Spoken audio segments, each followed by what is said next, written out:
Hey everyone.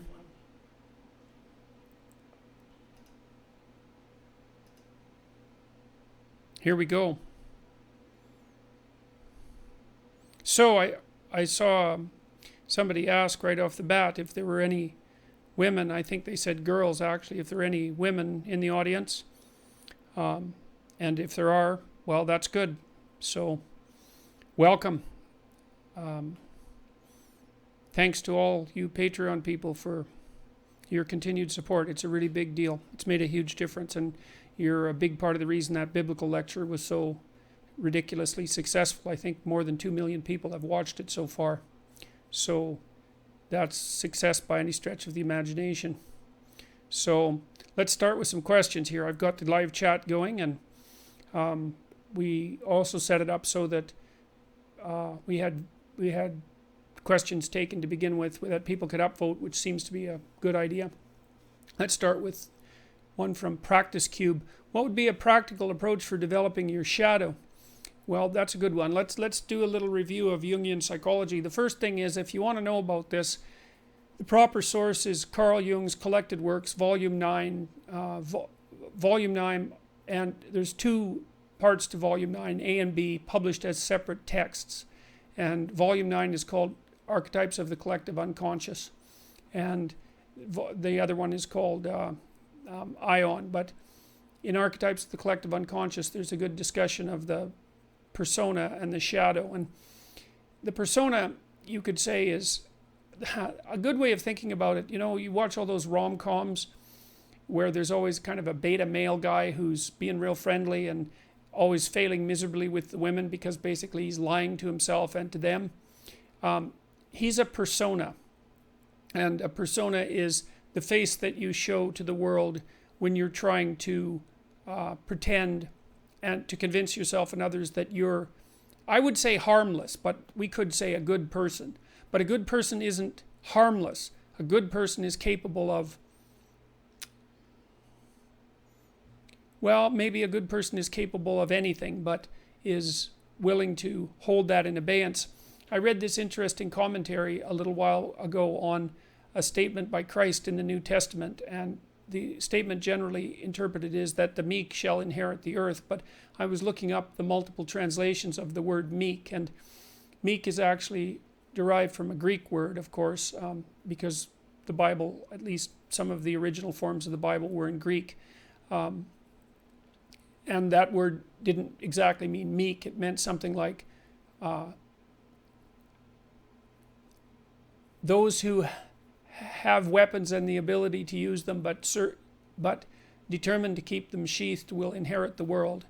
And that means that people who are capable of force, let's say, but decide not to use it, are in the proper moral position. And Nietzsche commented on that a fair bit too. You know, he thought of most morality as cowardice, not because morality itself was cowardice, but because most people who are cowards disguise their cowardice as morality, and they claim that their harmlessness, which is actually a consequence of their fear and inability to be harmful, say, or to be dangerous, is actually a sign of their moral integrity. And that's a really bad idea. So, you know, if you're an axe murderer but you don't have an axe, that doesn't mean that you're moral. So now with regards to, so that's the persona. And the persona is the mask that you wear, and that's what persona means, is the mask that you wear to convince yourself and the world that you're not a terrible monster, so that when you look at yourself in the mirror, you don't have to run away screaming. You know, and you might think, well, that's a bit of an overstatement, but Jung was very interested in phenomena such as, say, the psychological phenomena that would characterize the actions of someone who might be an Auschwitz camp guard, for example. And you know, that's a pretty monstrous form of behavior. And the thing about Auschwitz camp guards is that there's no reason to assume, really, that they were much different than normal people. Now, there would have been exceptions, obviously.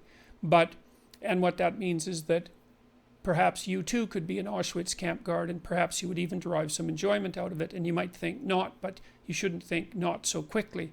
And what that also implies is that if you could see what that meant when you looked in the mirror and looked at yourself, you might run away screaming, because you'd have a revelation of just exactly what the human being is capable of. And that's a very unpleasant revelation, and also one of the things that stops people from being enlightened, because that revelation of the evil of the self is part of the journey to enlightenment, and an early part. Now, the shadow would be all the parts of the personality that the persona rejects, and that might be the aggressive elements. Certainly that's the case for people who are hyper-agreeable. And now you can tell, I think one of the best, there's two pathways to the development of the shadow, and they're tightly allied with one another. The fundamental pathway is truth, and that's to face the bitter truth about yourself. But to break that down more particularly, you might think about that as the capacity to observe your own resentment. You're going to be resentful and bitter in many situations because you don't get what you want.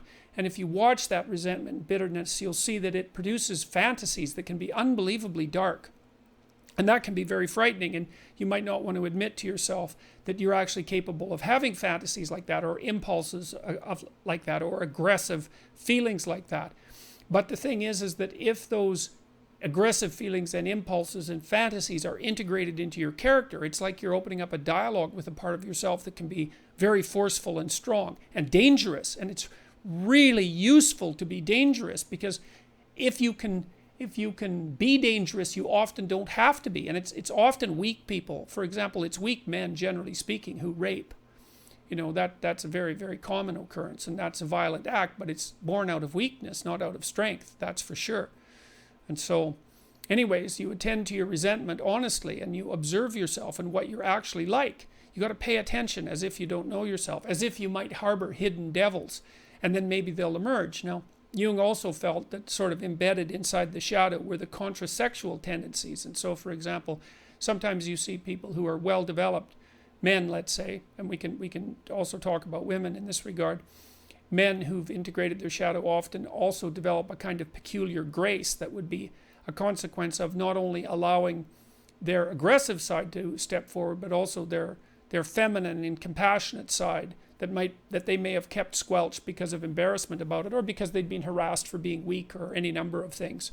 So, but the practical approach for developing your shadow, I would say, is to contemplate and consider your resentment and notice what it says. And because your resentment will also tell you what you have to say.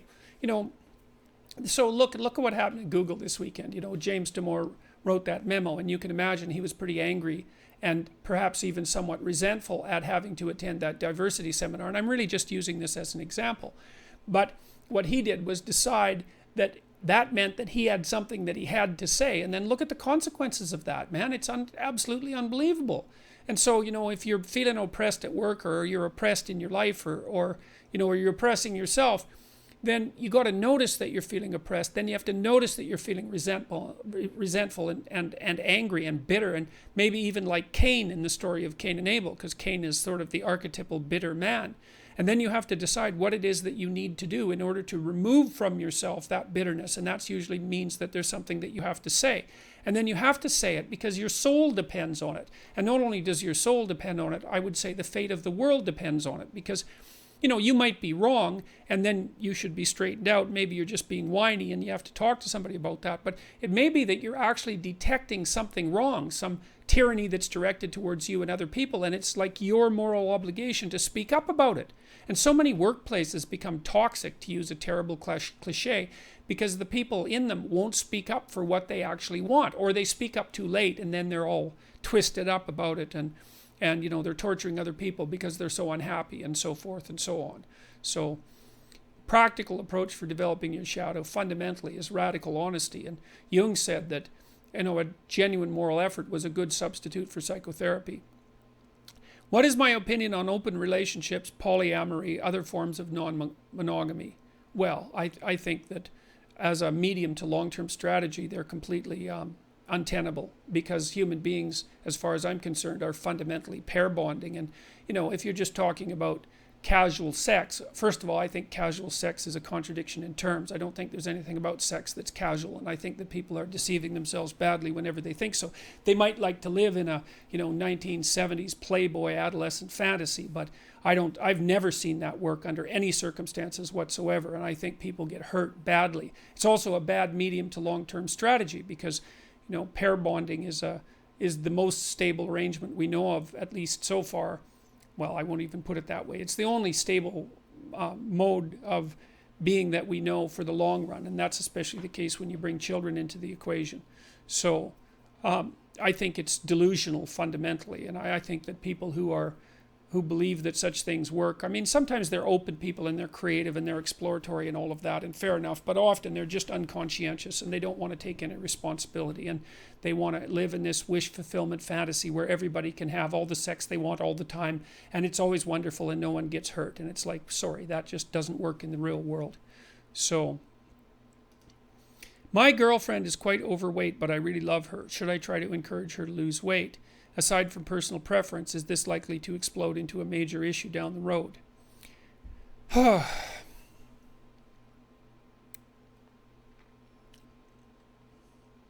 I don't think that you can fool yourself about what you're attracted to. And yes, it's certainly likely to develop into a major issue down the road.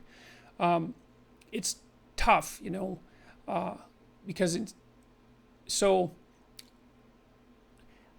the devil's in the details, Should you try to encourage her to lose weight? I guess the question is, how would you do that without disrupting the relationship? And without knowing more about the details of that, I would say that I don't know what to tell you to do about that. I think that it's necessary to be truthful in a relationship, period. But I also think that you can't use the truth to hurt. The truth is a very complicated thing, and it's a sword, and it cuts.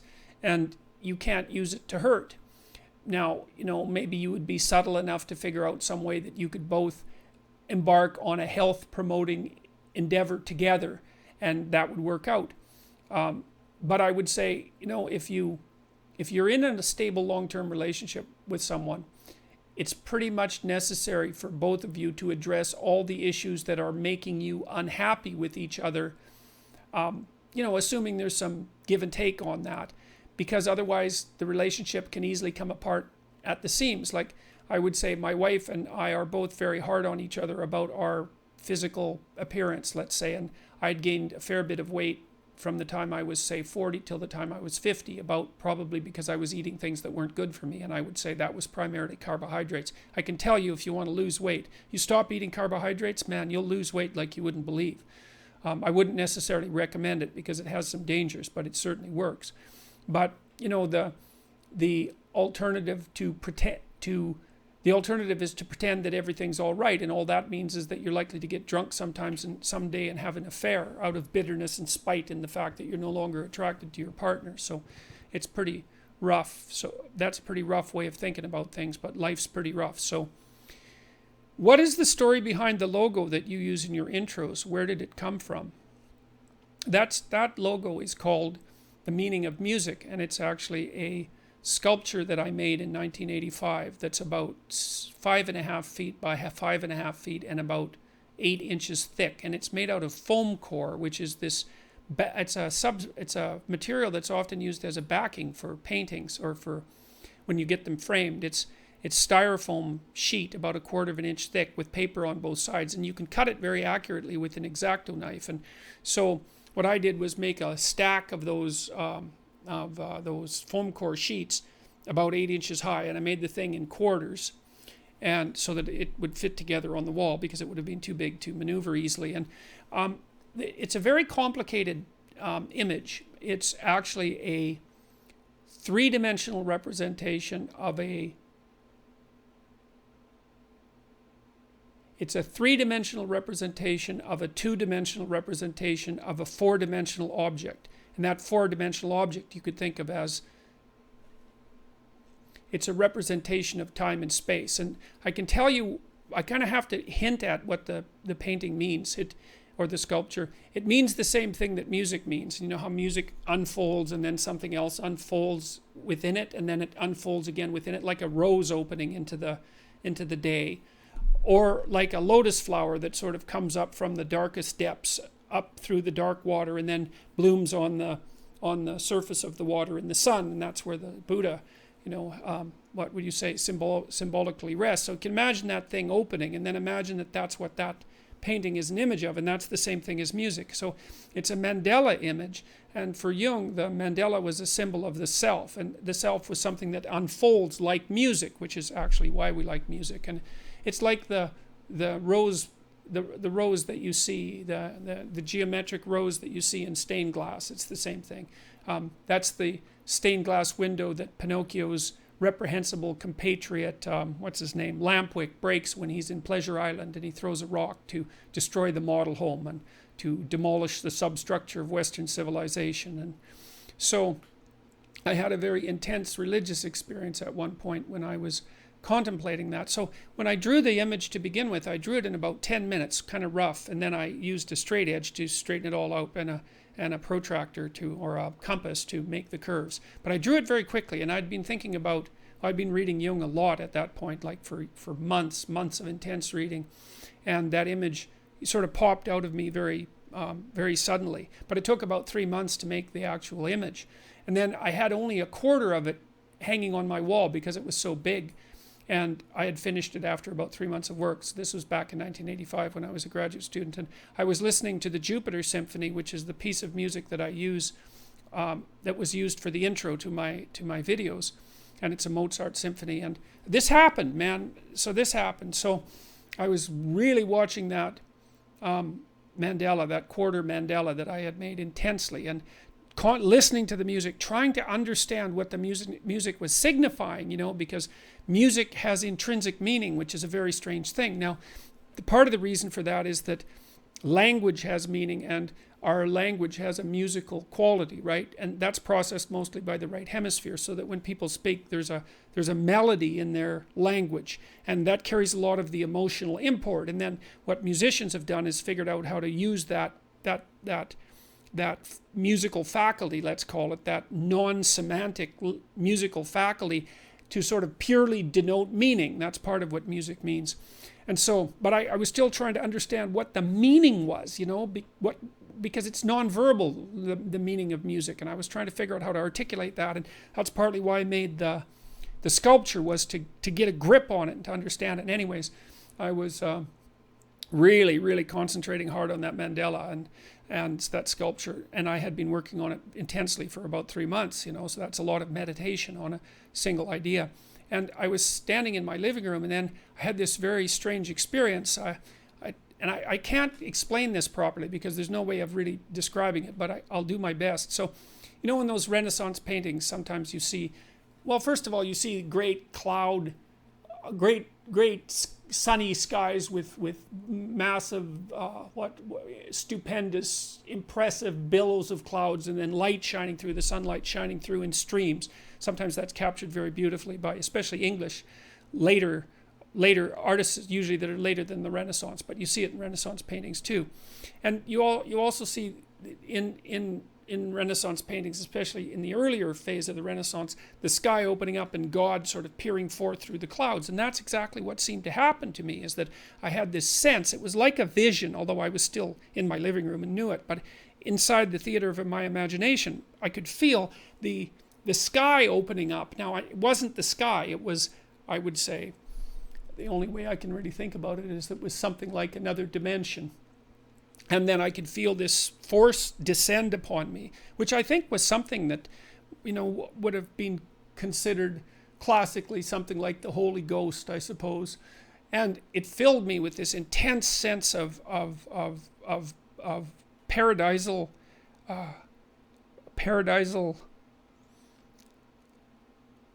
I don't know how to say it. Well, it was like being in heaven for some brief period of time, and I could feel myself transformed, transmuted as a consequence of this experience, and it was as if I was in the presence of something that was living, and I suppose that was an experience of God, if you want to put it that way. That's certainly what it seemed like, and I felt that I could live that way. I could live transfigured like that permanently if I desired it. And I thought, my God, I wouldn't be able to walk down the street in this sort of elevated state, let's say, I don't know how I would act. I don't know how I would interact with people. I don't know how people would interact with me. I just don't think that I could do it. And then I felt that whatever had descended, it seemed that as if it was sorrowful, and it departed from me slowly, and with no punitive intent, and I wouldn't say with any dissatisfaction. It was as if a gift had been offered that I wasn't in no position to receive. And I talked to my wife soon afterwards. I shook physically for about half an hour after that experience, like I was shaking, like you shake after a car accident, if you've ever been in a car accident. And my pupils were completely dilated. And I had a couple of experiences like that, like echoes of it, a couple of times after that. And so, anyways, that was a very, very powerful experience. I've certainly never forgotten that. And well, I don't know what to think about that. I mean, God only knows what the world is really like, that's for sure. And I've had a variety of very strange experiences that have convinced me that we know very little about anything. So for those who are very creative but high in neuroticism, how should one work to gain emotional stability in order to go out into chaos to do more creative things? That's a really good question.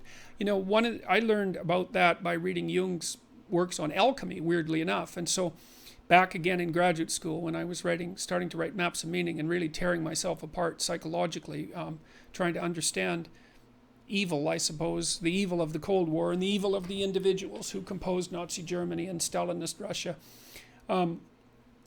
I was reading Carl Jung because he wrote his tracts on alchemy were a lot about self-transformation, and he talked about, it's hard to explain his works on alchemy, but suffice it to say that his advice was something like the advice he derived from the alchemist was that if you were going to mess around with very complicated and dangerous matters, that's a good way of putting it, that you should really put your life together. And so I would say the right way to deal with your neuroticism is to increase your conscientiousness, because we also know that the higher your conscientiousness, the lower your neuroticism. Conscientiousness does seem to keep neuroticism in check. And so I would say, and have said this to many people, clean your room. Organize your life. Like, get a routine. Get up every day at the same time. Go to bed at the same time. Establish disciplined habits. And that will help a lot. Schedule. And here's how to use a schedule. Use a calendar. Use Google Calendar, but don't use it as a tyrant. You want to use a calendar as if it's your confidant and advisor. And what you want to do is use the calendar, sit down and open the calendar and think, okay, well, here's what I'm going to do. I'm going to design a week of days that I would really like to have. So what that would mean then is that you would schedule things that you would consider meaningful and productive, on a daily basis, so that you feel that your life is justified by having a day like that, and also to schedule enough of your responsibilities so that you make progress day by day instead of falling farther behind. And what that'll do is, it doesn't directly affect your neurophysiology, but you're reacting as a neurotic person, a person high in neuroticism, say, you react to uncertainty and the unexpected with more physiological preparedness and more expenditure of energy than the typical person. And so what you want to do is organize your surroundings, because it's a lot easier to organize your surroundings, at least to begin with, than it is to do radical reconstruction on your fundamental temperament, which you might not be able to do at all. So I would say discipline. And the other thing I would say for creative people, and this is true for people in general, but it's really important for creative people, is that if you want to be creative, which is very, very dangerous and very, very unlikely to succeed, although absolutely necessary if you happen to be high in openness, is that you should organize the rest of your life, except for your creative endeavors, in a pretty traditional and conservative manner, if you can do that. Because what that does is buttress you against the unexpected and give you some stability on along many of the potential dimensions of your life. And that frees you up to take larger risks in the creative domain.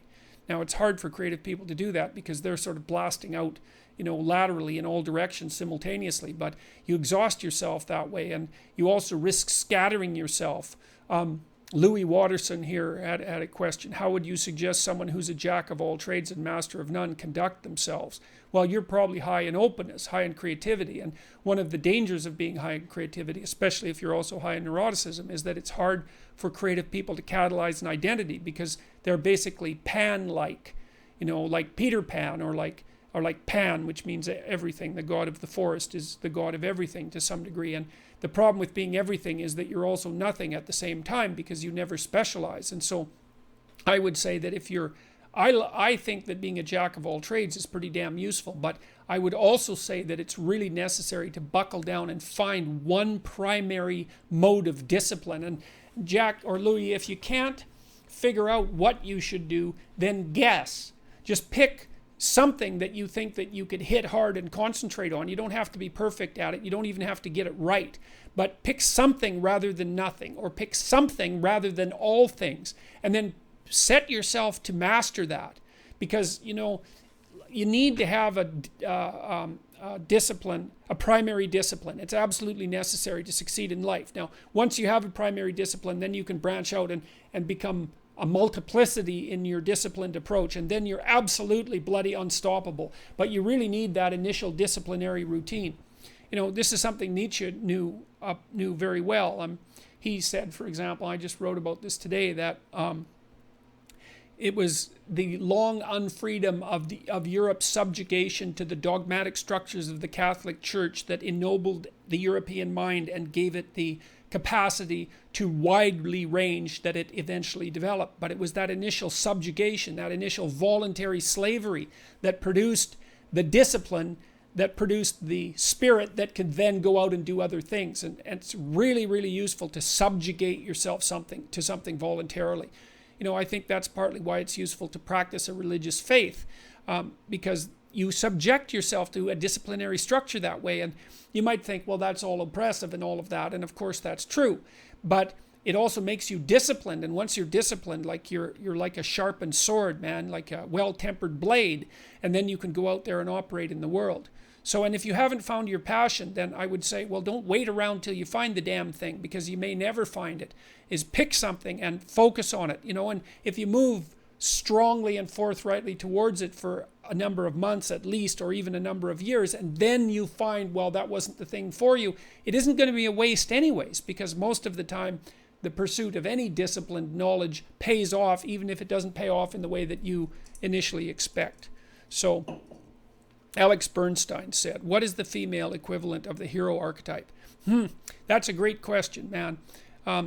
I spent a lot of time thinking about this, and of course the women in my class, and perhaps some of the women online too, are irritated or put off, or maybe just alienated, and perhaps properly so, by the fact that the archetypal hero is masculine. Now, there's complex reasons for that, and I would recommend for those who are actually interested in such things to read Erich Neumann's The Origins and History of Consciousness, and also The Great Mother, which are two great works of Jungian psychology.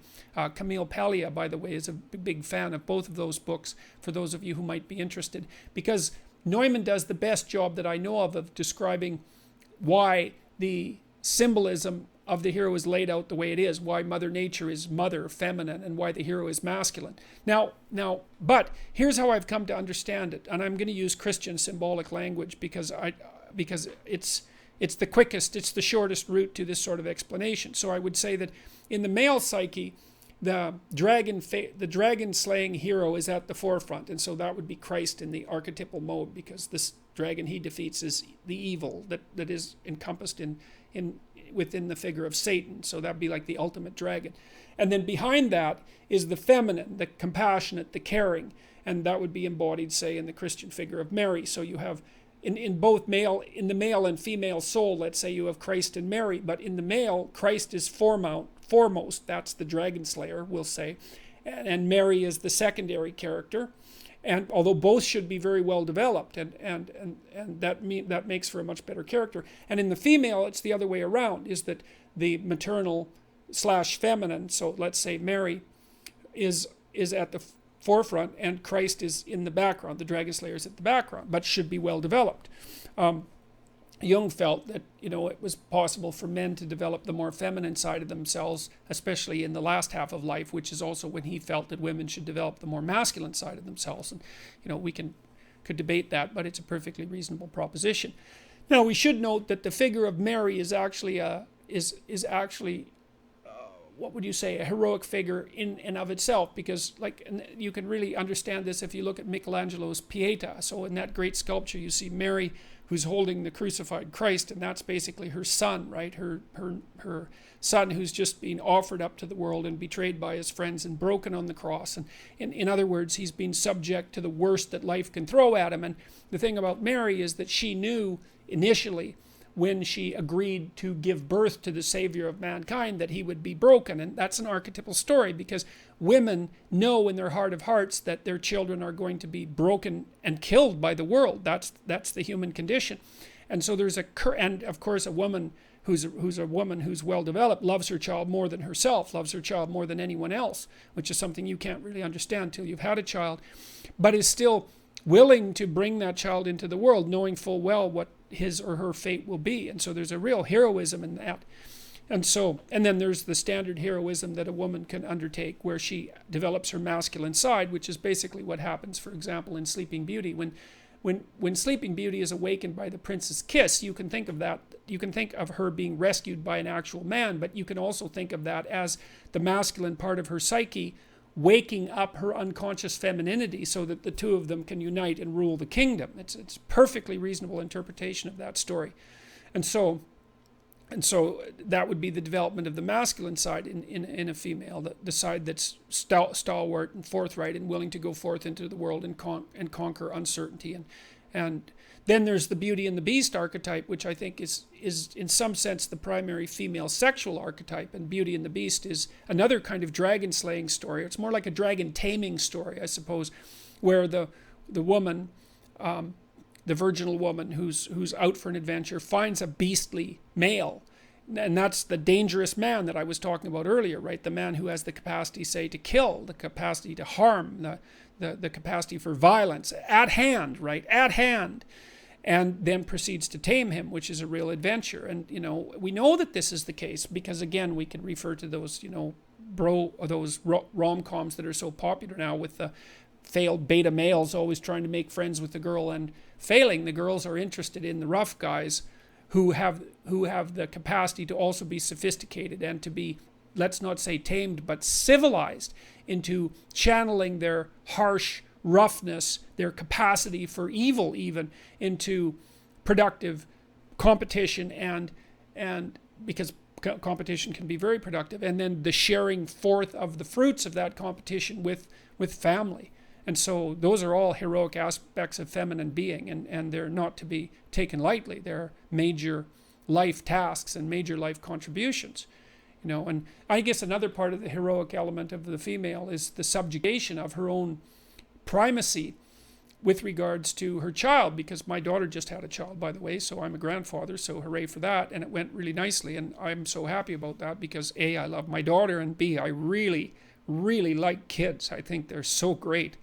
And so now I'm going to have a kid around again, so that's great. But I mean, one of the things you notice very rapidly if you're a parent is that you bring someone into the world who's now more important under all circumstances than you are. And there's a heroic subjugation of selfishness that goes along with that, that's deeply characteristic of the properly developed feminine spirit.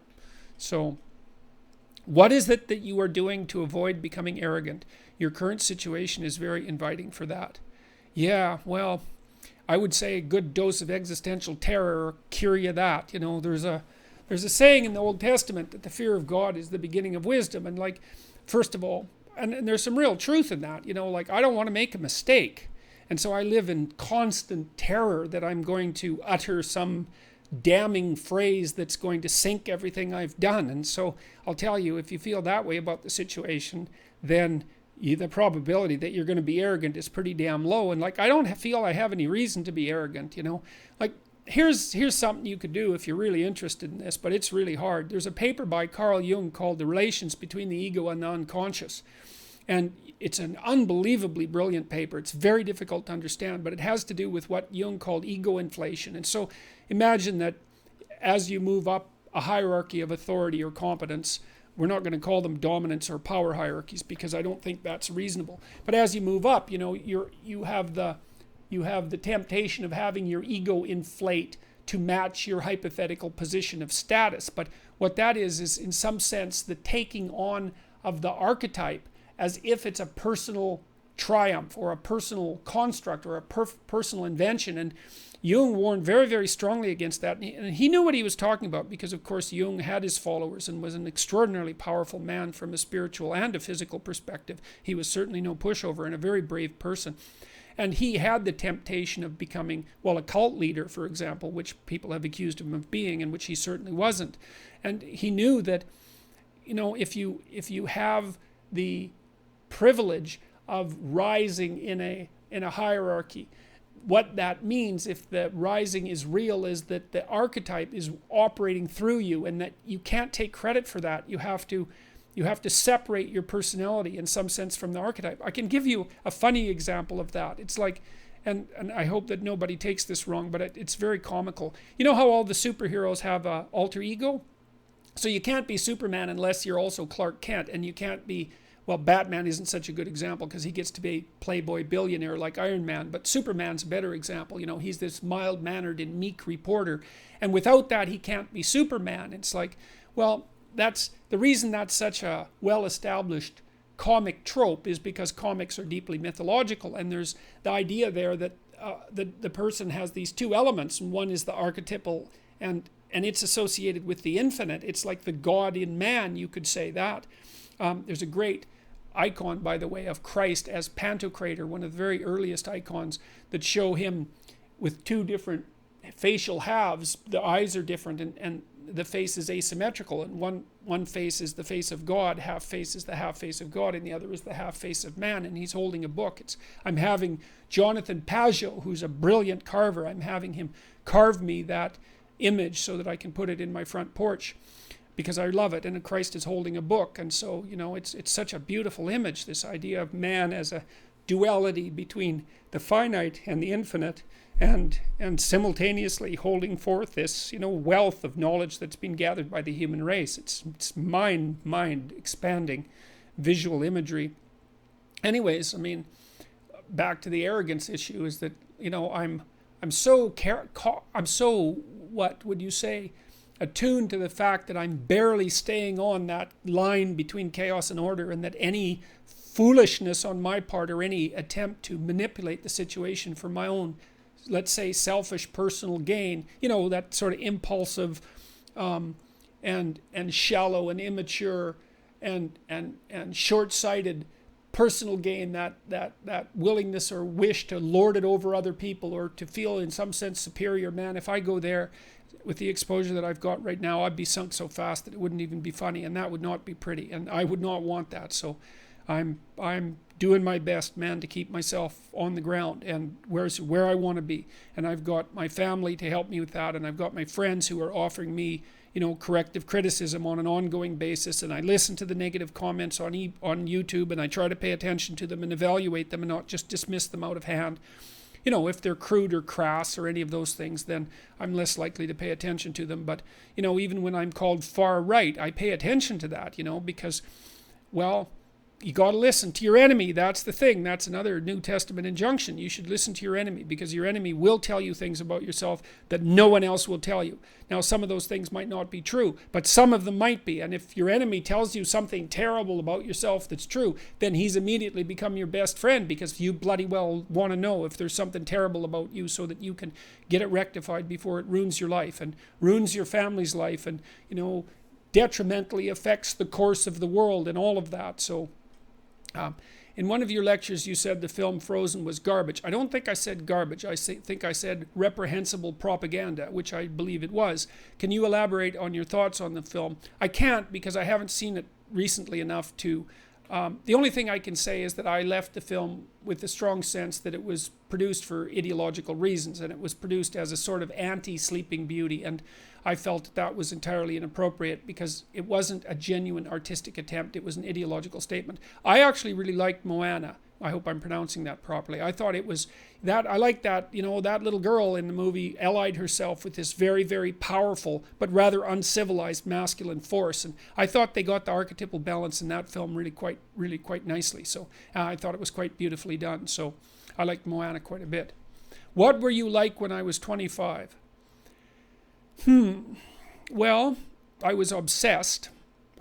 25, so that would have been 87. I'd been in graduate school for 2 years.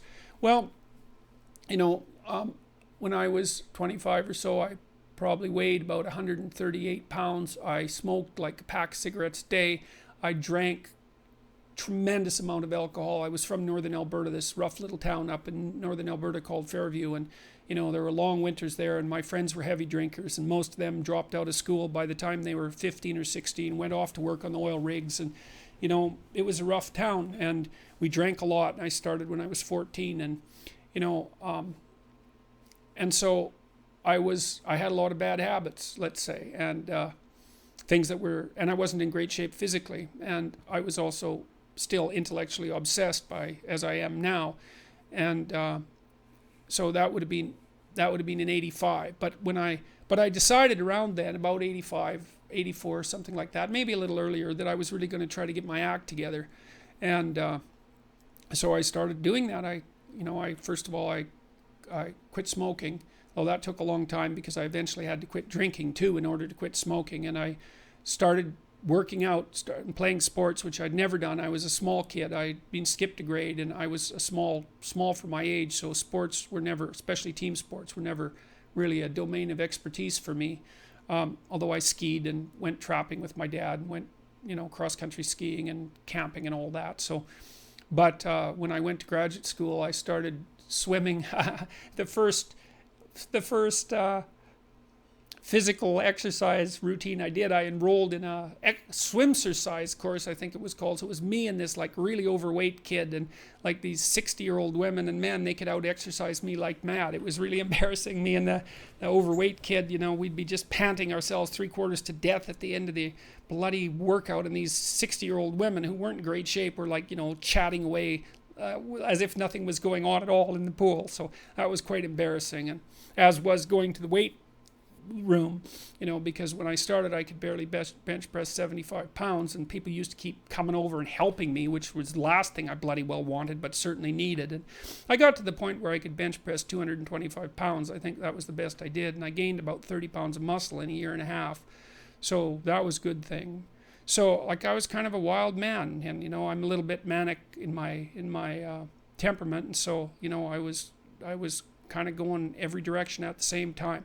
So, and you know, I don't regret that. I had a fine time when I was a kid, but I needed really to get disciplined, and I had to do it because I was working on these hard problems that, you know, that I've been discussing with all of you, and I've been working on them really, you know, obsessively since I was probably about 18, maybe even earlier than that, and got to the point around 25 when I was in graduate school trying to get my PhD, so doing all my research. Like I published 15 papers by the time I graduated with my PhD, which was I think by a fairly large measure the most papers that any graduate student at that time had ever published at McGill. I think that's right. It might have been twice as many, or maybe twice as many, maybe even 3 times as many. And at the same time I wrote Maps of Meaning, which was a terribly difficult thing to do, because I was writing about 3 hours a day doing that, and I couldn't do all that and continue with my misbehavior, you know, my sort of what would you say, my hedonistic my massive hedonistic consumption of alcohol and all of that. I just couldn't keep it up, and also work seriously on the issues that were at hand. So, you know, I had to stop. That's a sacrifice. I had to stop messing about and straighten myself out. And I got married. Well, the woman who's my wife, Tammy, who I've known since she was 8 years old, she lived across the street from me in this little town called Fairview, and I was in love with her like the first time I saw her, which is quite the bloody thing.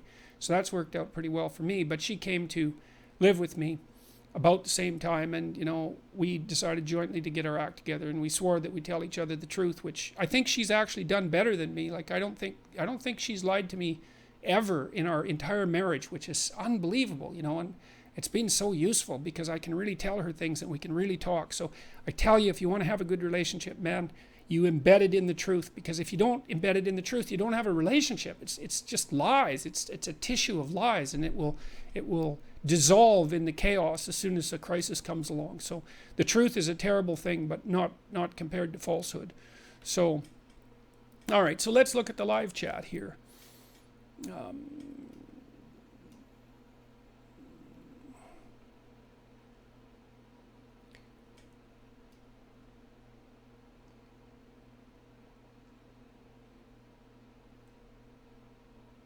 Please get a better quality microphone.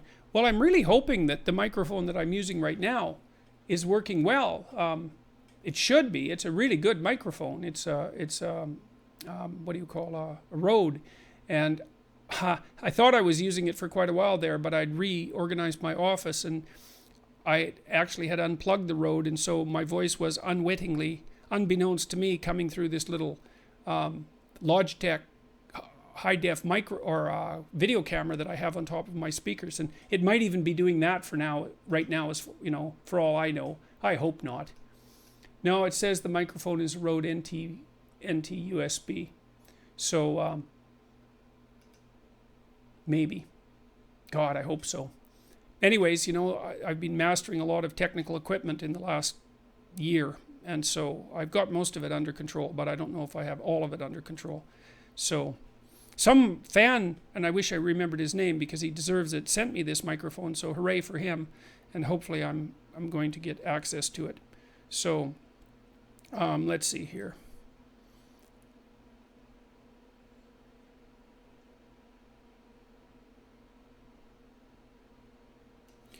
I'm 20. My parents have made it clear they don't want me to leave home. They are both drug addicted,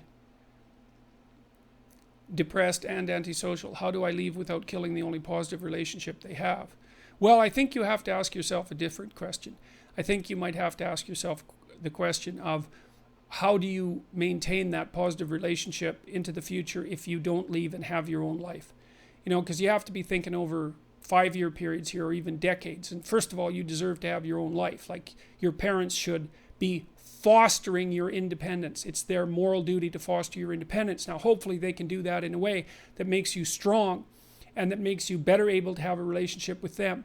But they have no right to use their dependence, let's say, as an impediment to you becoming independent.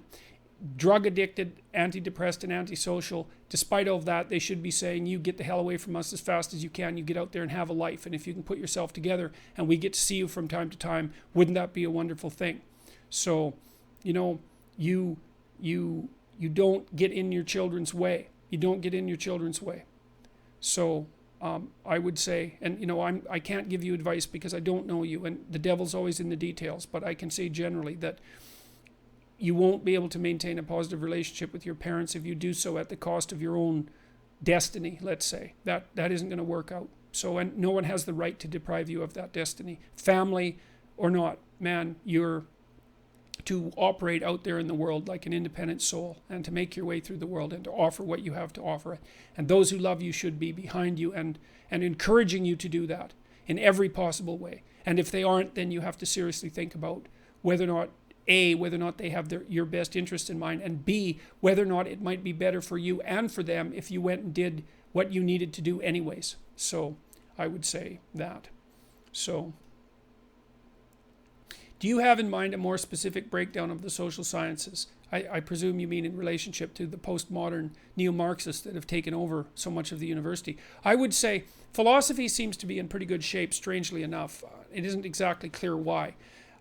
That's mostly my impression. I would say that in the rest of the university, if the discipline has at least one foot in science, then it's relatively safe. And so I would say psychology is relatively safe discipline because it's quite nicely constrained by the necessity of taking biology into account. That's less true with social psychology, but it's certainly true with clinical psychology, and it's even more true with neuroscience and the animal behavioral side of things. And statistics isn't science, but at least it's rigorous methodologically. If the discipline is very heavily theory dependent, like say sociology, or let's say women's studies, which I have virtually no respect for, not that that's really relevant, because whether or not I respect it isn't the issue. The issue is whether or not it actually is a high-quality discipline, and I don't believe it's a high-quality discipline at all. I would also say, though, and I'm going to make a video about this in the next couple of weeks, and advice to university students when I launch that website I've been talking about that'll help people identify their courses as postmodern / neo-Marxist, so that they can either take them if they want to be indoctrinated or avoid them if they want to actually have an education. I would say it's your responsibility, it's your responsibility to get educated at university, and sort of despite the university, we could say that. there are great books. You can find out what they are and you can read them. And what the university does and society is offer you an identity for 4 years. You're a student, you're a university student. And so that's a credible identity, and it offers you a lot of freedom. And so you might say you might have to get educated despite your courses. And you think, well, that's a bad deal because the courses should be educating you. It's like, well, you got to look at it from a more realistic perspective. You can't expect the university to be a perfect institution any more than you're a perfect person. And at least it offers you an identity to shield yourself with while you're undergoing the difficult process of educating yourself. And so I would say,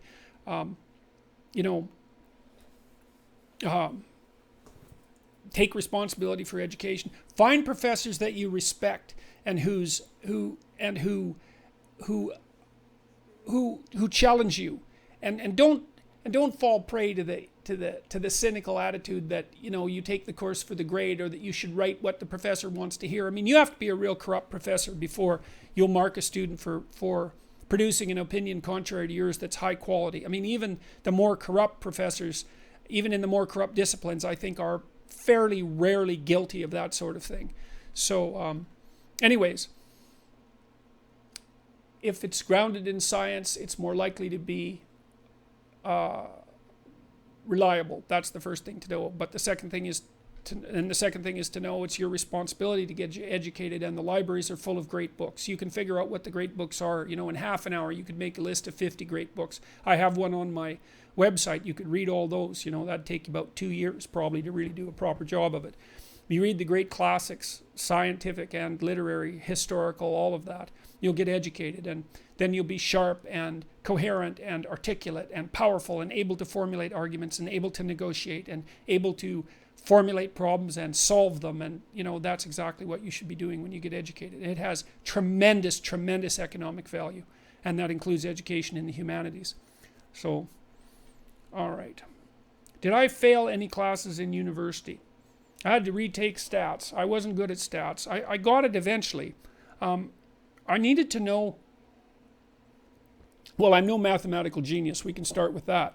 But I also needed to know, I couldn't take the assumptions on faith, which was really quite problematic. And so, I couldn't just memorize, I had to understand. And that didn't work out so well for stats. And I also didn't understand at that time that I had to keep up with it sort of rigorously. But I got to be a pretty decent statistician. At least I understand the statistics now. So yeah, I didn't do very well in statistics. But most of my grades otherwise were, my grades in high school, except for grade 10, when I bet my dad that I could get straight 80s, and I think got exactly that.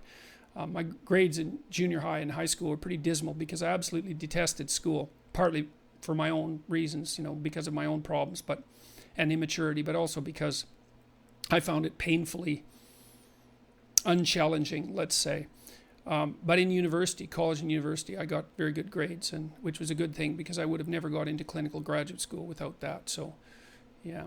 225 pounds isn't bad. Yeah, well, I only weighed 160, so, it was pretty good. But it was funny because it was only one day I was able to manage that. I could do 200 with a fair bit of regularity in a bench press, but one day, man, I did 205 and that worked, and I did 210 and that worked, and I got all the way to 225, and I was never able to duplicate it again. So that was pretty interesting.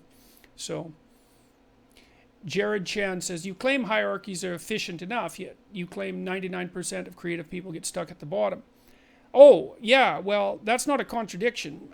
What kind of propels you up hierarchies of authority is intelligence and conscientiousness, right? And so then you might say, well, what about creativity? And it looks like creativity is, as you sort of know, is an out-of-the-box phenomena. And the problem is that if you're within a hierarchy, there's a ladder upward that you can climb rung by rung. And basically to do that, you have to do your damn job.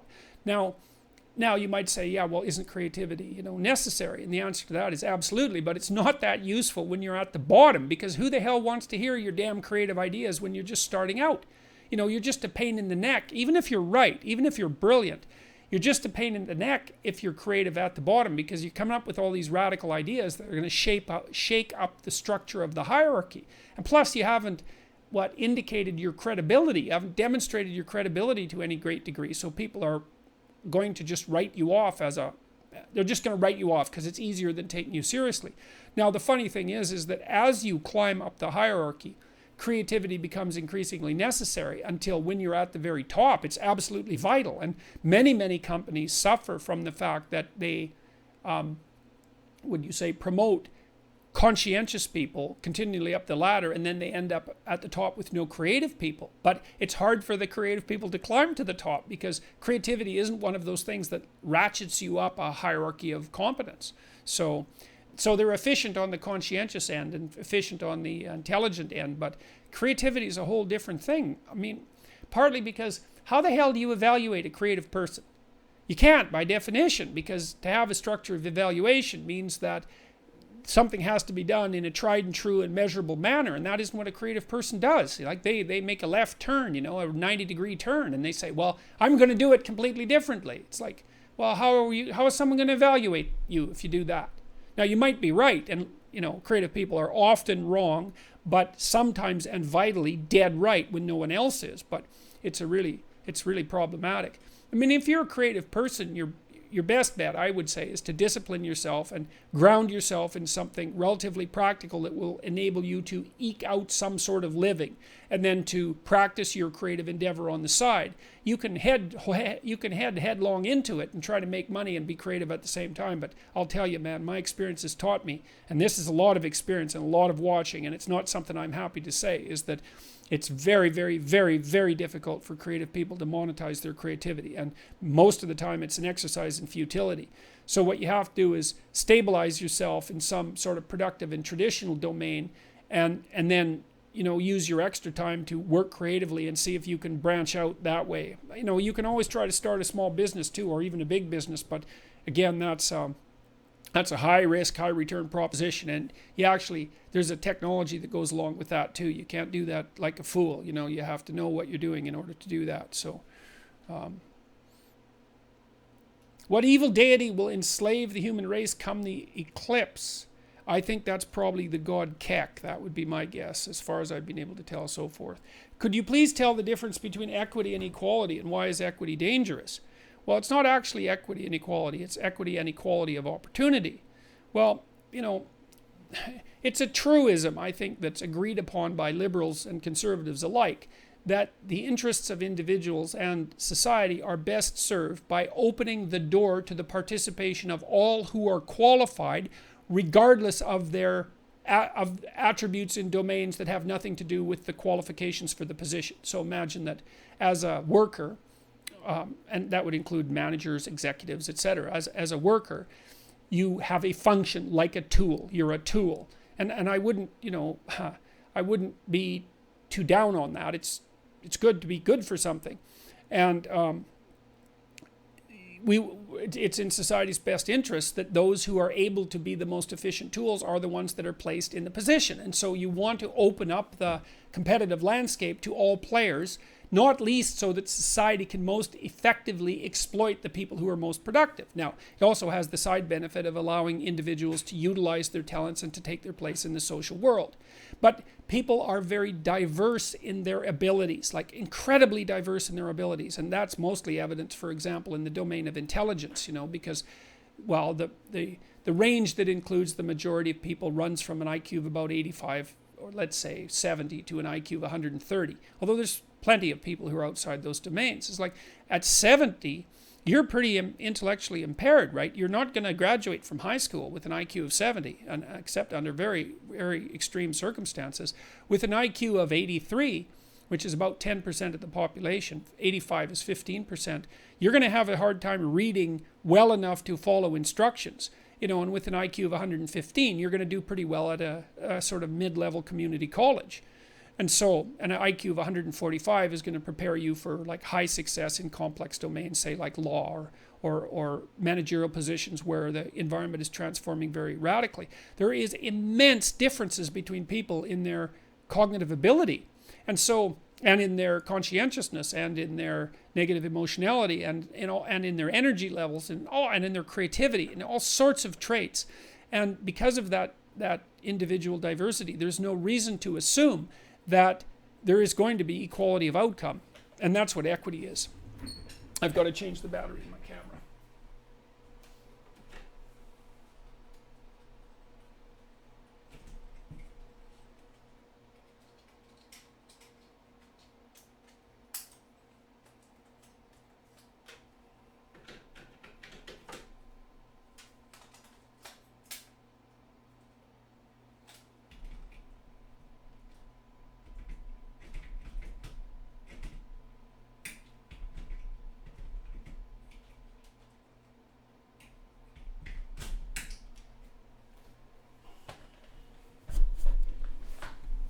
And we're back.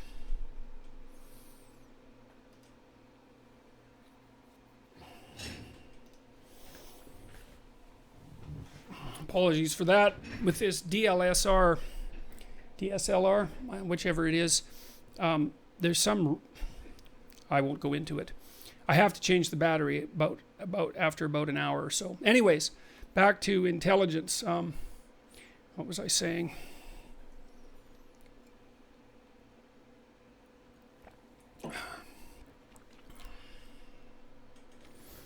Talking about individual differences and the differences in intelligence. Oh yeah, equality of outcome.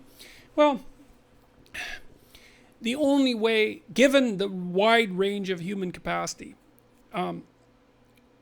first, you don't want to organize your society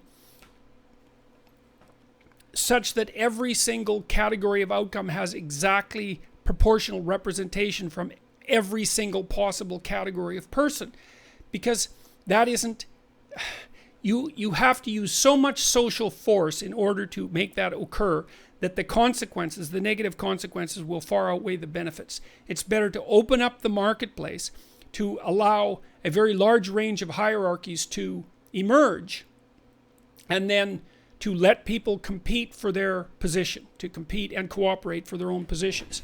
And the other problem with equity is, like, who the hell is going to who's going to decide which groups are going to be categorized? Here's an example for you.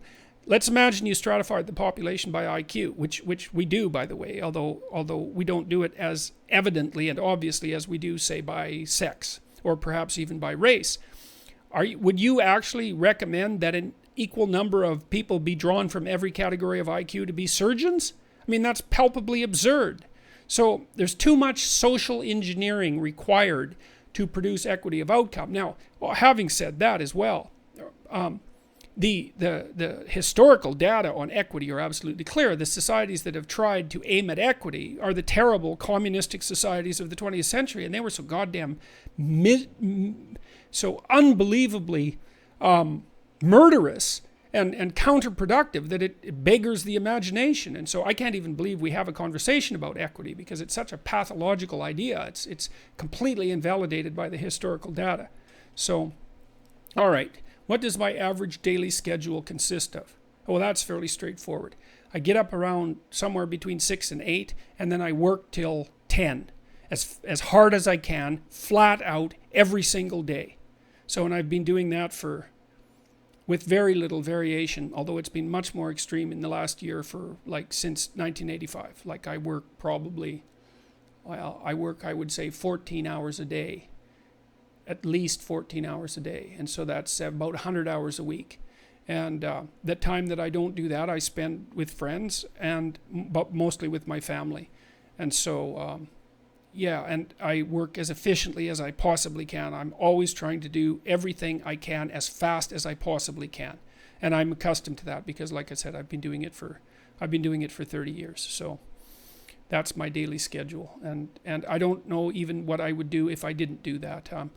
I have this cottage that I go to, although I generally spend time writing up there. And I go swimming with my wife, and we go canoeing, and I can take a break in that way. But most of the time, if I take a break even up at the cottage, generally what I do is like carpentry and fix the place up. And I don't like to be unoccupied. I have to be occupied doing something productive all the time, because otherwise I'm not pleased with myself. And so, and you know, I decided a long time ago that I was going to try to live a hyper efficient and hyper productive life. And so it's been a challenge. It's an enjoyable thing for me to some degree, because I'm very interested in trying to figure out how much I can possibly do in the shortest period of time all the time.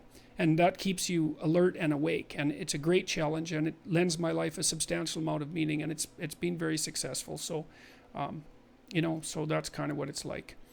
Okay, let's see what else these chat people say. Oh wow! Apparently, broken mind. In Tolstoy's Confession, he talks about meaning in faith.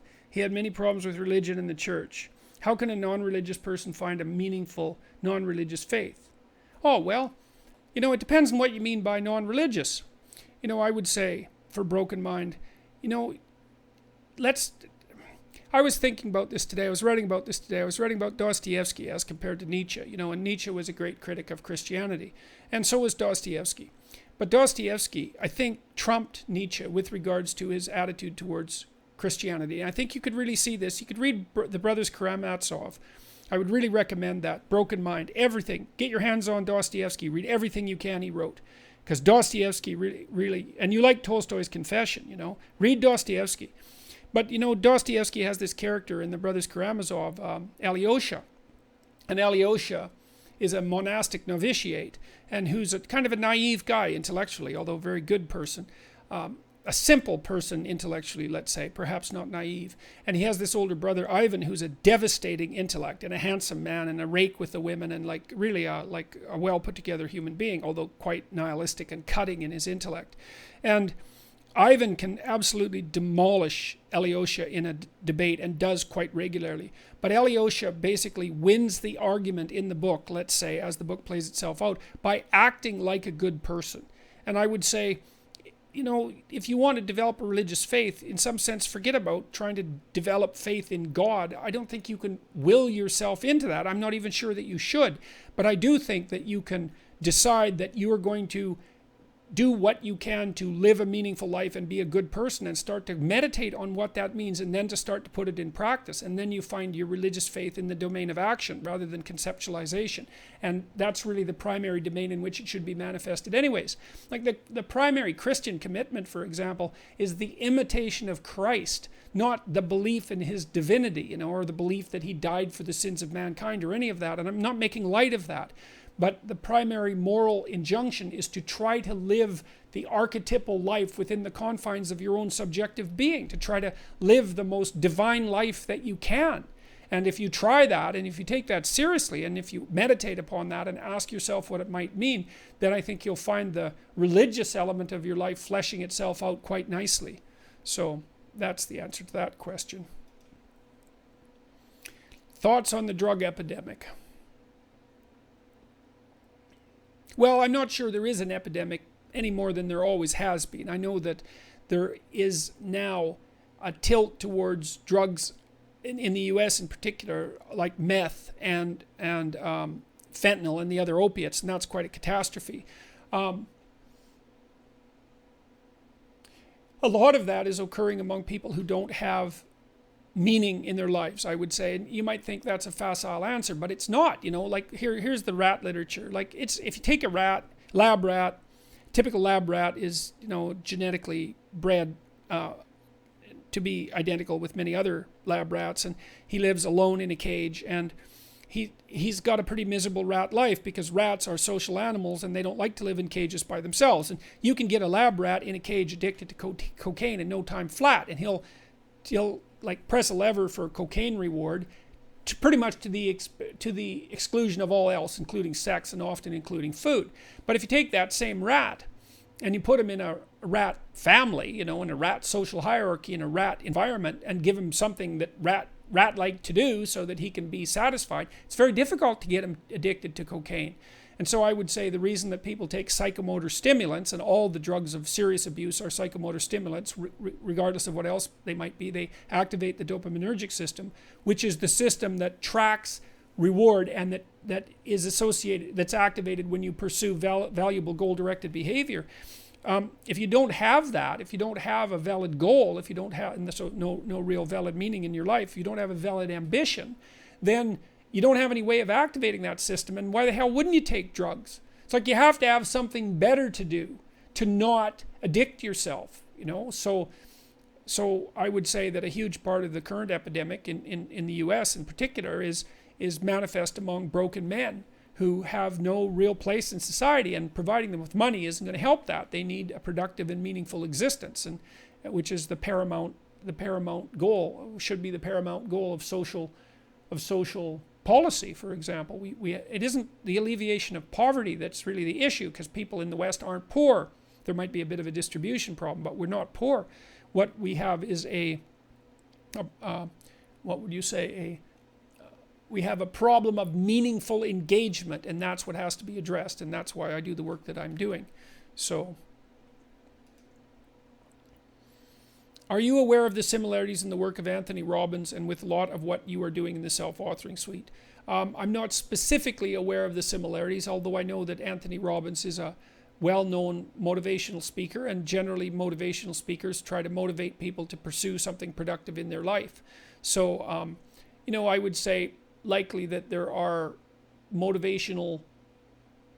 people who are concerned with motivation that are working at different levels of the communication strata, and I'm working at a fairly abstract level, and hopefully Mr. Robbins is working at a level that is productive and helpful to lots of people. He certainly had a very stable and long career. So, although I'm not aware of any specific similarities past that. So,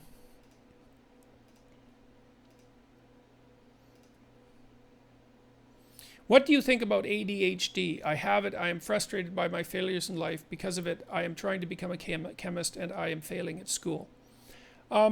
I think ADHD is a catch-all diagnosis. I think that people who are extroverted and unconscientious, for example, often manifest the traits of attention deficit disorder. I know that there isn't any real evidence of long-term utility in psychopharmacological treatment for ADHD. I would say, though, if you are having a hard time concentrating on your goals, that what you should probably do is set yourself up with a therapist. Find someone you can talk to, so see 2 or 3 therapists. I know it's expensive, but so is not having a life.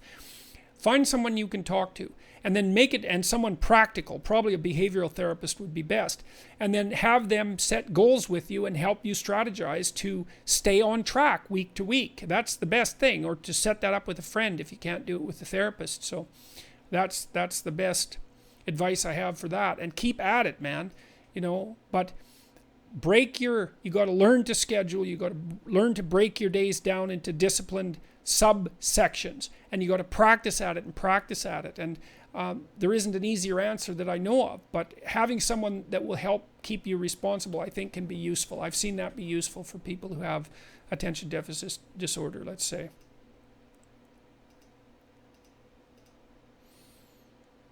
You once compared religion and science as tools that can be used more accurately to understand your position. Do you think gender and biological sex are 2 tools in describing an identity? Not really. I think most of the work on gender is rubbish, to put it bluntly.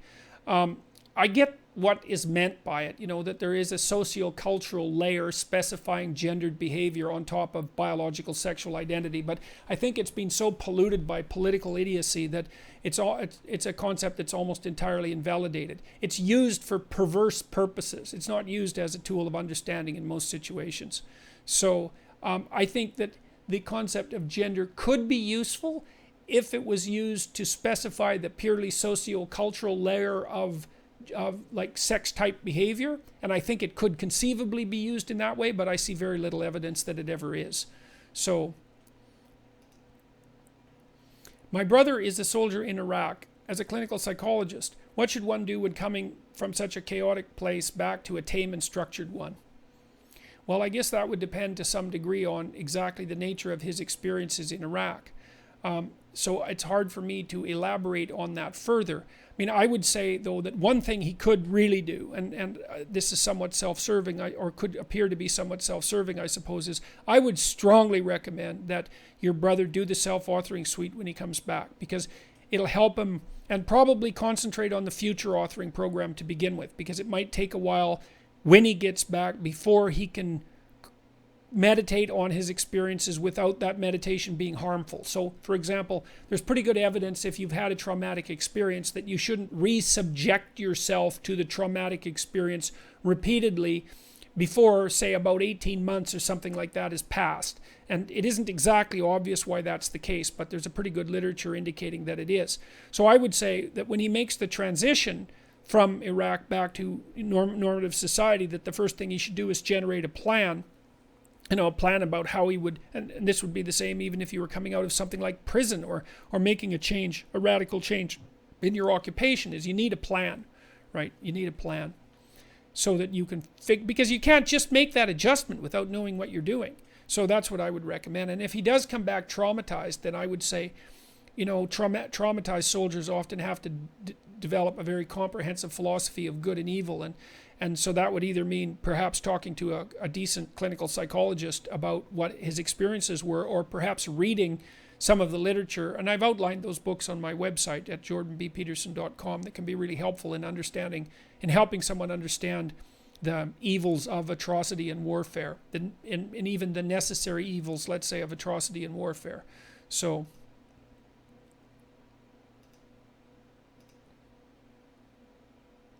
okay, let's see here. Do you think a lot of your work is the form of the bargaining stage of grief? No, I don't think that. There's these stages of grief that have been identified. I can't remember who did the work. It seems to have been quite helpful work for many people. But I don't think I'm bargaining exactly. I don't think I'm suggesting that people bargain. I think I'm suggesting that people work and sacrifice. And you could think about that as bargaining, but bargaining has the connotation more of pleading, let's say. And I don't think that work and sacrifice constitute pleading. I think that they're actually really effective means of dealing with the world. And I think that people can be highly effective and competent, much more than they think. And so it's an interesting question, and I can see why you posed it, but no, I don't believe it. So, could you comment on the Buddhist concept of impermanence and the finite nature of reality being what gives it meaning? Oh yeah, that's a good one. And how that concept conflicts with ideas of eternal life in heaven. Jesus, man, that's a lot of questions. That's a lot of hard questions. Well, let's start with, I'm going to only answer one of those, I think. It's just too much effort to get all three of them in the same. It's like hitting 3 fastballs with the same swing of the bat. I don't think I can manage it. How does the finite nature of reality give it meaning? How is it that the finite nature of reality is what gives it meaning? God, that's such a good question. Well, I can answer this obliquely. I'm going to talk about something that happened to the comic book character Superman in the late 70s. So Superman was extraordinarily popular from the 1930s right up to the 1970s. But one of the things that happened is that as he became more and more popular, he also got more and more powerful, right? So by the 80s, Christ, you could bounce a hydrogen bomb off Superman's chest and he could juggle planets. And, that's all well and good, except what kind of adventure is he going to have, right? Like, if you can't blow him up with a hydrogen bomb and he can juggle planets, nothing interesting can happen to him. He can be anywhere he wants at any time, and he can do anything he wants with no effort under any circumstances whatsoever. So he's like a permanent deus ex machina. I think I've got that right, which is Superman is boring because God always comes in at this last moment and saves him from whatever predicament he's in. Well, contemplating that, perversely enough, can give you some appreciation for the finitude of life. It's like we're like infinity captured in the finite, like a genie encapsulated in the lamp, and genie is the root word of genius, by the way, so that's not an accidental comparison.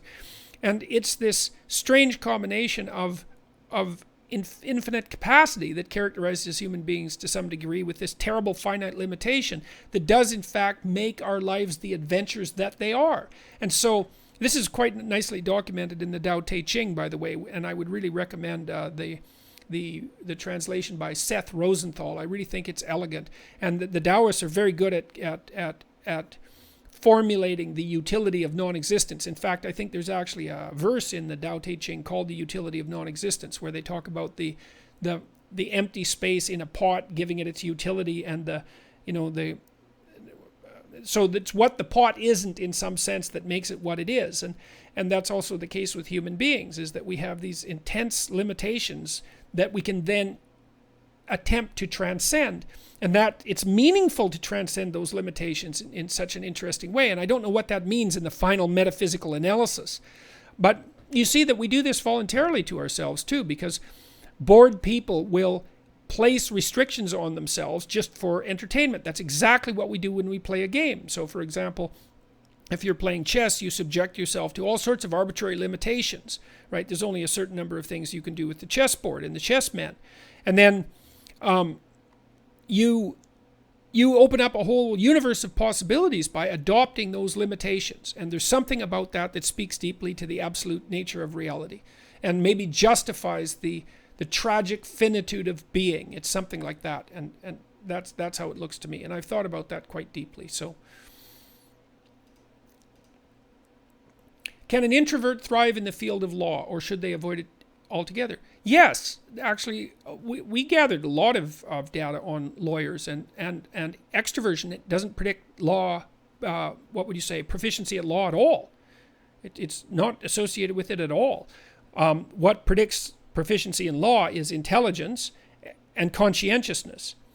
And then after that, relatively low agreeableness, because it's a very competitive enterprise, high emotional stability, so low neuroticism. But introverted lawyers do fine. Now, if you're an introverted lawyer, there's going to be some challenges, and those challenges would be developing the social skills necessary, say, to stand up in the courtroom if you happen to be a lawyer who's going to do courtroom work. But there's plenty of like solitary work that a lawyer can engage in. But then the other problem might be for an introverted lawyer that, you know, you want to develop your web of connections, your social network. And of course you want to do that in any enterprise, right? So it's a challenge for introverts in general.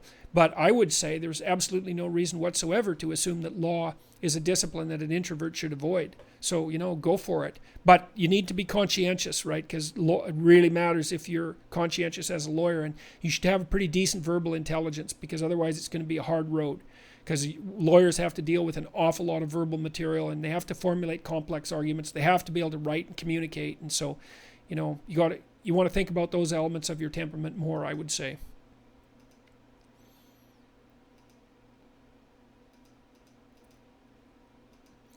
Okay. Dr. Peterson, do you believe the evidence for God lies primarily in interpersonal experiences?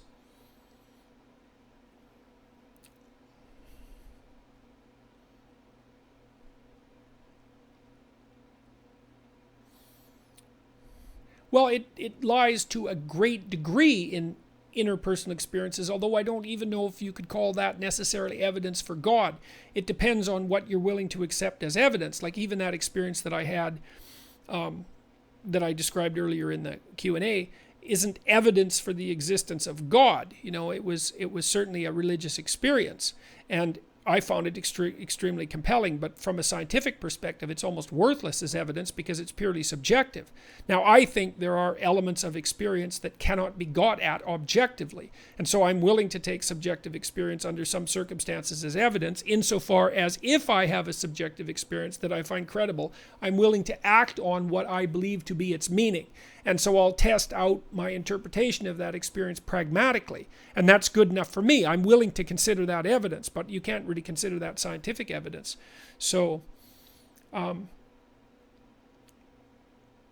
but then what other evidence is there? Well, there's also, let's call it the evidence that's instantiated in the great religious texts of mankind, the great philosophical texts and the great literary texts as well. And I wouldn't exactly call that subjective experience, because you can garner it through your exposure to culture, but you know, whether or not that constitutes evidence depends on what you're willing to define as and accept as evidence. So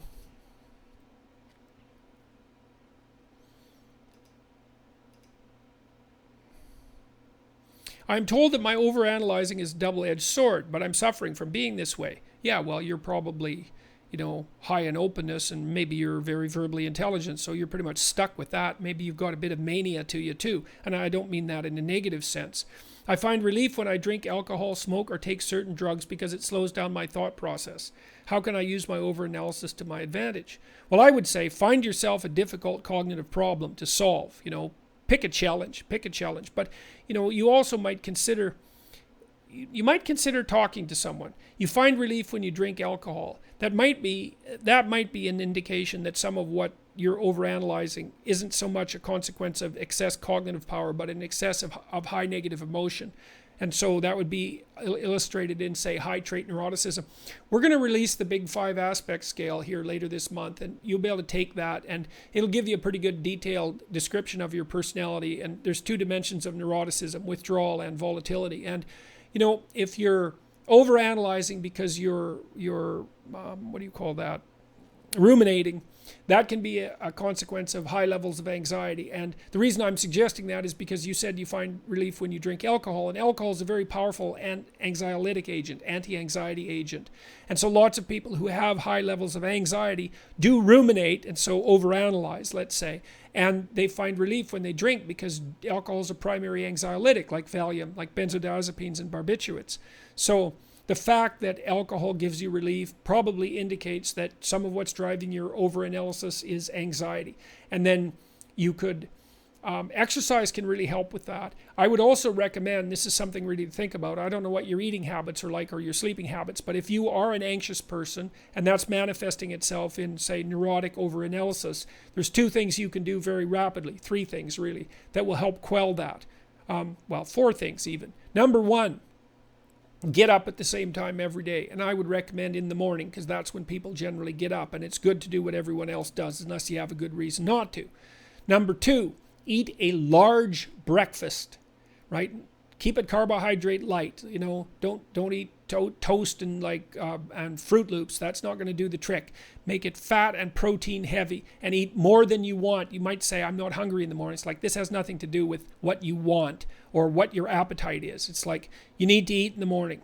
If you're an anxious person and you don't eat in the morning and then you stress yourself out, your body hyperproduces insulin. It takes all the blood sugar out of your blood, and that dysregulates your metabolism for the entire day. You can't reset it till you go to sleep at night. And I've had lots of anxious clients who would say fall into the overanalytic category, who were like virtually cured by eating a large breakfast every morning. I would highly recommend that. You could try some physical exercise. Weightlifting is really good for curing anxiety. Another thing you could do, as I alluded to earlier today, is to make a schedule and start attending to your daily micro routines. So, you got to figure out what your overanalysis is. It might be cognitive, like maybe you have a very active mind, you're fast verbally.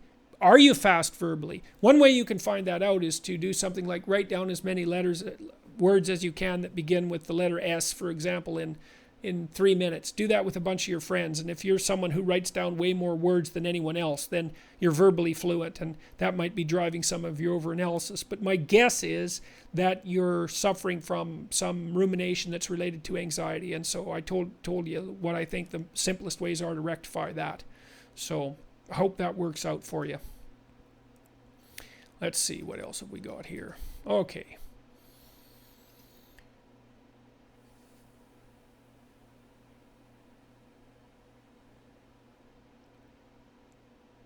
Almada Warrior says, can you answer this question, Dr. Peterson? And the answer is, I can, but I'm not going to. Okay, let's see.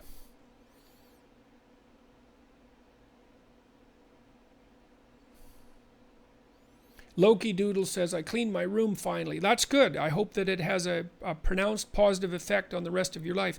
It's funny because since last September, I would say, I redid my house. I'm going to put a video online about that because I had a camera crew in here this week videoing the whole house because it's quite interesting, I would say.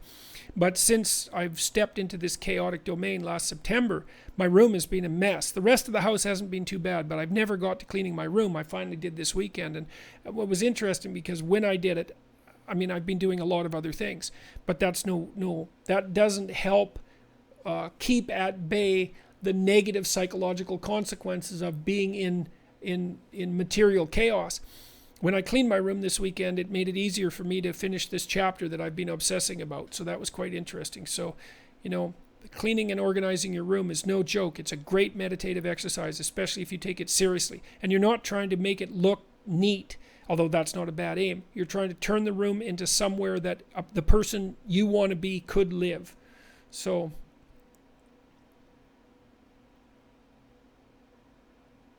what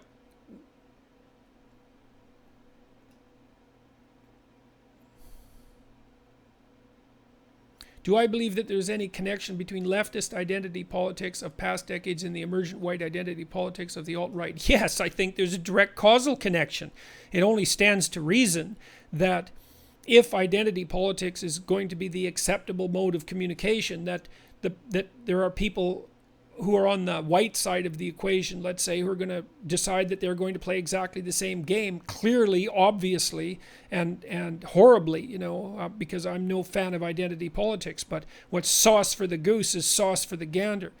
But I would recommend that people don't do it, because the radical leftists and their damn identity politics that's unbelievably pathological. And if you decide to fight that by playing the same game, you think, well, I'll play the same game and then I'll win. It's like, you won't, because by playing the game, you lose. That's the thing about your political opponents, is you don't play their damn game. You play a different game.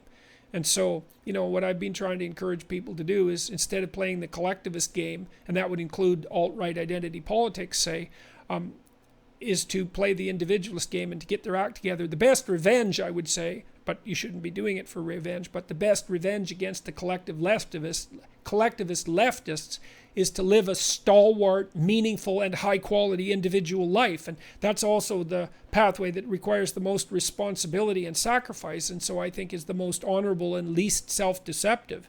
So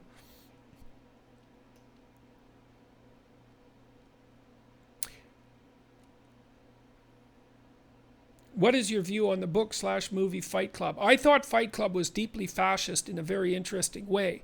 I'm saying that in some way dismissively, although I actually liked the movie. I also think it was fascist because it was a celebration in some sense of force. It was fascist sort of in the same way that the Iron Man character is fascist, but I also thought it was a really interesting exploration of the idea of developing the shadow. And I do believe that if men don't become consciously dangerous, they become unconsciously dangerous. And so it's much better to become consciously dangerous. And it's something that every man should really aim at. So you should be someone that no one will mess with. But then you should keep that under control, right? First of all, you should be harmless and naive. Then you're a child. Then you should develop your capacity to be dangerous. Then you should bring that capacity to be dangerous under control. Then that makes you a man, as far as I'm concerned. So, Jared Chan says, I just wanted to thank you very much. Love you heaps, man. LOL. I'm slowly reading all of Jung's books thanks to you. Well, you have to read them slowly, man. There's no way you can read those fast. Watch out for yourself, because those things play vicious games with your mind. So, praying for you. Well, good. I could use some prayer, man. So thanks, Jared. Much appreciated. So good luck with the reading. And, make sure you're doing something practical and easy at the same time, because Jung, he's hard on person. That's for sure. If you really want to twist your head in a knot, you could do some reading. You could read some Nietzsche at the same time. It's a nice adjunct. Though Jung wrote some books on Nietzsche, like his commentaries on Thus Spake Zarathustra. So, yep, good to hear from you. Thanks very much, man. So let's see.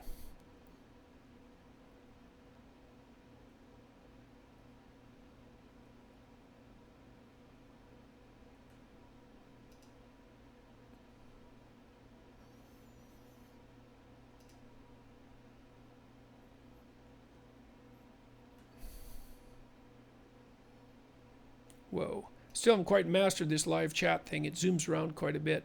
Hey, when was that high school student program you were coming out with happening?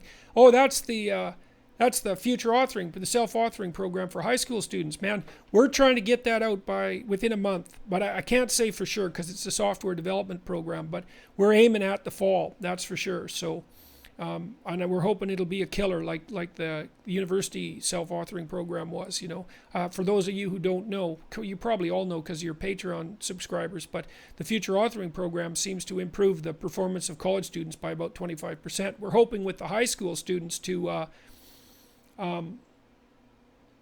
have the same impact at a much earlier age, and to teach kids to define themselves voluntarily and to start charting their destiny. That would be a lovely thing. And we're going to sell directly to the high school students instead of trying to go into schools and so forth, which I think would be just an exercise in frustration and utility. I should say that, and I don't know how this got set up, I probably pushed some button that I didn't even notice, is that some of you seem to be donating money, and the money is associated with questions. And I've clicked on some of those, and I'm not sure what to make of that exactly, because I don't know how it happened exactly, and I want to make sure that I get questions from everyone as much as I can. So if I miss you, I hope that you're not donating unless I actually click on your question. So, but if that isn't the case, then I apologize. I'm trying to keep up with as many questions as I possibly can. Thoughts on the Jews? Well, the first thing I could say about Jews is that a lot of my friends happen to be Jewish, and I think that's partly because Jewish people, and that's in part a cultural thing, are very, very interested in ideas, and I happen to be very interested in ideas, and so I have a great affinity for Jewish people, and so, and I think that Jewish people are overrepresented in positions of competence and authority, and that's often because they're extraordinarily competent. So, hooray for them. That's how it looks to me. So, what do you have to say about girls who grow up without fathers? Be very careful in who you choose as a mate, because you don't have that much experience with what constitutes a good man. And so I would say be cautious, man. Be cautious. Look for someone who treats you well, and not because of weakness, don't confuse being afraid to offend you with treating you well. Someone who treats you well is someone who's tough and forthright and self-reliant, but who is able to listen and to negotiate in particular and to tell you the truth. And so, and don't give yourself away too easily. And that's what I would say to girls, period, is don't give yourself away too easily. It's a big mistake. You'll regret it. You'll regret it. So,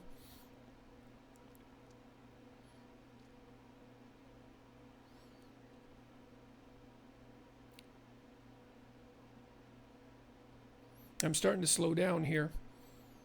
Nietzsche was pretty fun to read. Got all his works. Nino the Sinner. Well, that should really help you with your sinning there, Nino. So, yeah, Nietzsche, he's a trip, that's for sure. If you guys are thinking about reading Nietzsche, don't start with Thus Spake Zarathustra. You should read that last. I would start with Beyond Good and Evil. And fun is a pretty weird way to describe it, though. Read Dostoevsky, too. That'd be good for you.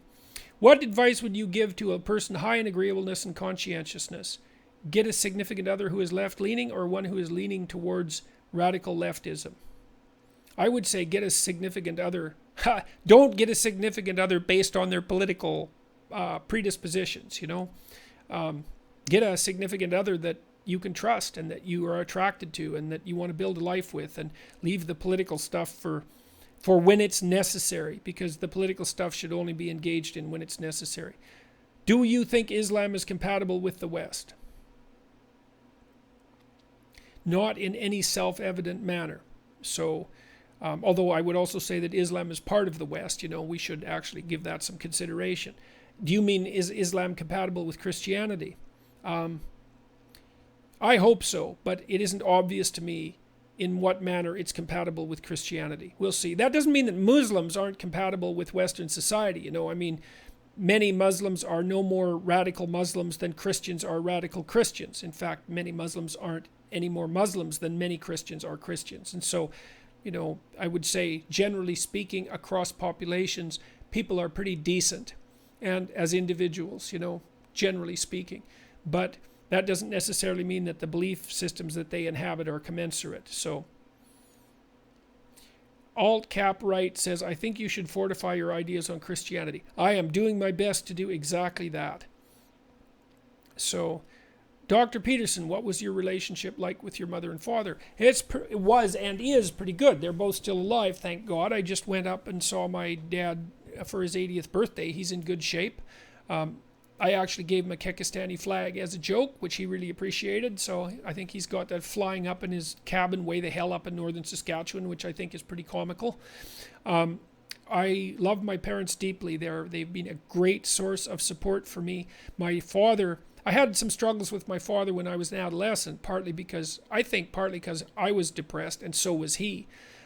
He was a great father when I was a young child. He spent so much time with me and paid so much attention to me and taught me to read. And I have nothing but great memories of him before grade 6. And then we had about 3 years that were rocky. Well, more than that, probably about 5 years that were rocky, which we both contributed to, and so did other circumstances. But mean, since I moved away from home, which I did at 16, we've got along just fine, and I think we have an absolutely superb relationship, and they've been incredibly useful and supportive in the last year. So, and my mother is a wonderful person. She's a little too agreeable for her own good, but she's tough, and she had she raised 3 kids, and she went out and had a career, and she's put up with my dad, who's a pretty tough, stubborn guy, and she's a lovely person. I love her deeply, and she's been very good to my kids, and I have had a good relationship with them, and I would say it's just got better and better as we've got older and straightened ourselves out. And I would say that about my whole family, including my sister and my brother and their family, and it's functioning pretty damn well, and so thank God for that, man. So I have a friend who's considering majoring in psychology. What advice would I give them? Stick to the biological end of it as much as possible, with the exception of the great clinical works, because they're very much worth reading. Master your damn statistics, because that'll open up career doors for you. Nail your grades. Go get a degree in clinical psychology. A PhD in clinical psychology is so valuable that it's almost incomprehensible. So that's what I would say. And learn to analyze the research reports and pay attention, and it can be an absolutely great career. All right, guys, it's been a long day. I spent most of today writing my chapter 7 of my new book called 12 Rules for Life, which is an absolutely deadly chapter. It's just about killed me. I went over every word and every sentence and rewrote them. And it's a chapter on sacrifice and work and the battle between good and evil in Christianity and the nature of a meaningful life. And it's been hard, and I'm tired. And although this has been great fun, and I would like to say in closing, once again, thank you very much for the support and for all of I'm absolutely overwhelmed by the positive response my work has got over the last year. It's been I've been amazingly well compensated, both financially and psychologically, for my efforts, which I'm thrilled about, and I hope that I can keep delivering to you what it is that you seem to be, what would you say? I hope that I can continue to deliver whatever it is that I've been delivering in the past, that all of you have been finding of value. I am doing my best to do that. I think it's the right way forward out of this bloody, chaotic political mess that we're in. I've been thinking about that for years, that the way out of the ideological morass is the strengthening and fortification of the individual. And I hope you all participate in that, because it's